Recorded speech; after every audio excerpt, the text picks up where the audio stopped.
आदाब, नमस्कार। मैं हूं मोहम्मद अजमत। क्राइम्स बैग पर आप दोस्तों का स्वागत है। दोस्तों, कहा गया है शादी 7 जन्मों का बंधन होता है, लेकिन आज के मौजूदा दौर में पति पत्नी में से किसी एक की भी तबीयत खराब हो जाए, खासकर लंबी बीमारी हो, तो फिर धीरे धीरे एक दूसरे से अलग होने लगते हैं और उससे अपना दामन बचाने लगते हैं। आज की जो घटना है वो इसी तरीके का है। दरअसल एक इंसान जिसकी बीवी को पैरालाइज हो चुका था और वो 12 सालों से धीरे धीरे अपनी पत्नी से कन्नी काट कर अपने साले की बीवी के साथ सेट हो गया था और उसके साथ लगातार नाजायज रिश्तों में बंधा हुआ था।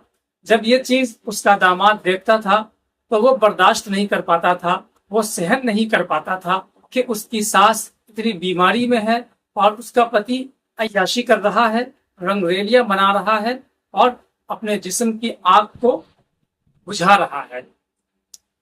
एक दिन वो गांव में एक पंचायत बुलाता है और उस पंचायत में ऐसा फैसला लिया जाता है, उस फैसले को आसपास के जितने भी लोग सुनते हैं वो सोचने पर मजबूर हो जाते हैं कि आज के मौजूदा दौर में जब सोशल मीडिया का जमाना है और आधुनिक दौर में जी रहे हैं, तो क्या ऐसा भी फैसला कानून के रहते हुए लिया जा सकता है।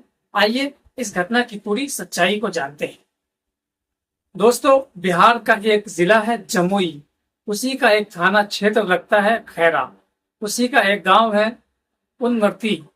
उसी गांव के रहने वाले प्रदीप साहू, जो अपने उम्र के आखिरी पड़ाव में है, उसकी पत्नी को आज से तकरीबन 12 साल पहले पैरालाइज हो चुका था।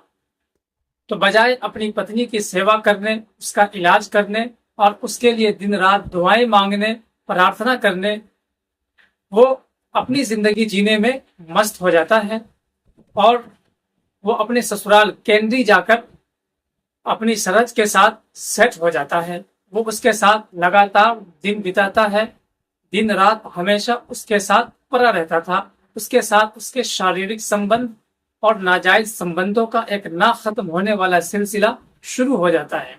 दरअसल उसका जो साला होता है वो मेंटली डिस्टर्ब होता है, यानी दिमागी तौर से कमजोर होता है। इसी का फायदा उठाकर दोनों एक दूसरे के साथ खूब अय्याशियां और रंगरेलियां कर रहे थे। ये बात प्रदीप साहू की बेटी और उसके दामाद को नागवार गुजरती थी, इसलिए कि घर के अंदर जब माँ उसकी सख्त बीमार पड़ी हो तो ऐसा कैसे हो सकता है कि उसका बाप अपनी पत्नी को छोड़कर रंगरेलियां मनाए बाहर किसी और औरत के साथ। लिहाजा उसका दामाद एक दिन गांव के सारे लोगों को जाकर ये बात बताता है और एक पंचायत का आयोजन करता है।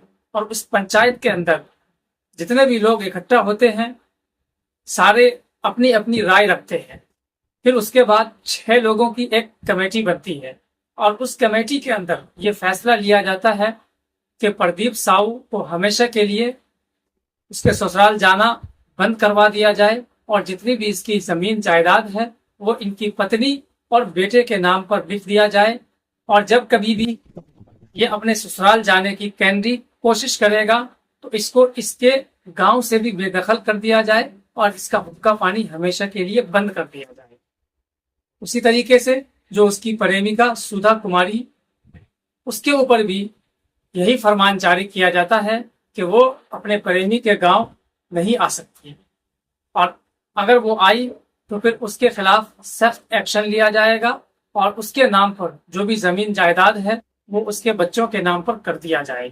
जब ये फरमान आसपास के लोग और गांव के लोग सुनते हैं तो वो भी दांतों तले उंगलियां दबा लेते हैं कि आज के आधुनिक दौर में जहां कानून का राज है, जहां हर चीज कानून के हिसाब से होता है, क्या पंचायत ऐसा भी फैसला ले सकती है।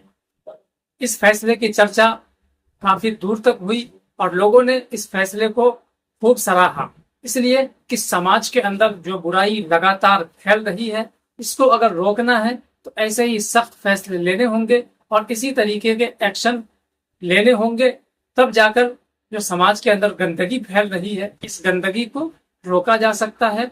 और ऐसे बूढ़े पुराने लोग जिनके दिन तकरीबन खत्म हो चुके हैं, बजाय ऊपर वाले का नाम लेना चाहिए, पूजा کرنا چاہیے، عبادت کرنی چاہیے، وہ بھی عیاشیوں میں ڈوبے ہوئے ہیں اور رنگ ریلیاں منانے کی وہ پوری کوشش کرتے ہیں اور ایک موقع بھی ہاتھ سے جانے نہیں دیتے ہیں۔